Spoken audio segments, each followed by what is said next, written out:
कात्यायन ऋषि थे। कात्यायन ऋषि की बेटी कात्यायनी।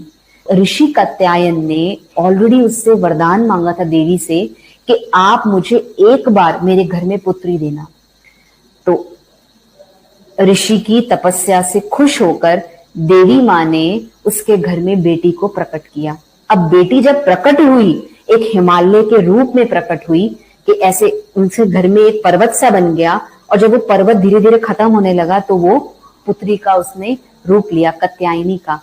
अब इसमें दिखाते हैं, जो शास्त्रों में बताते हैं, महिषासुर के लिए कहते हैं महिषासुर, जिसका थड़ मतलब जिसका पूरा का पूरा बॉडी, नीचे से उसका थड़ मनुष्य का और सिर्फ उसका सिर जो था वो भैंस का था।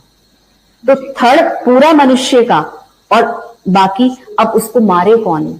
कहते हैं भैंस बुद्धि। तो महिषासुर के लिए कहते हैं भैंस बुद्धि। भैंस की बुद्धि मतलब अक्ल बड़ी या भैंस। उसके लिए कहते हैं कि कामी था, बहुत कामी था, उसकी दृष्टि वृत्ति अच्छी नहीं थी। महिषासुर ने जैसे उसको देखा, उसके सौम्य रूप को देखा, तो वो उस पे मोहित हो गया। जब वो उस पे मोहित हुआ तो उसने कहा कि तुम मेरे से विवाह करोगी, क्योंकि उसकी भैंस बुद्धि थी। उसने कहा हाँ, मैं विवाह का प्रस्ताव मैं स्वीकार करूंगी, लेकिन पहले आपको युद्ध करना होगा।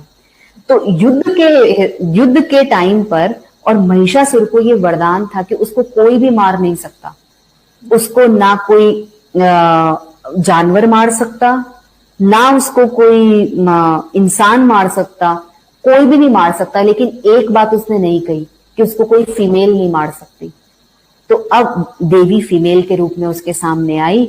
उसकी तो सारी होशो हवास उड़ गए, इतनी सुंदर, इतनी सुशील। उसने कहा हाय, मैं तो इससे विवाह करूं।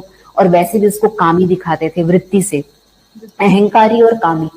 तो हमारी कात्यायनी देवी जी ने बहुत अच्छे से कहा हम युद्ध करते हैं, और युद्ध में उसको बहुत इजीली परास्त कर दिया। तो कात्यायनी का रूप बहुत सौम्य, बहुत सॉफ्ट, उसकी मुस्कान ही बहुत अच्छी, और उसकी मुस्कान से उससे उसने धीरे धीरे धीरे धीरे उसका वध किया, और पैरों के नीचे आप देखें तो उसको कुचला हुआ दिखाया।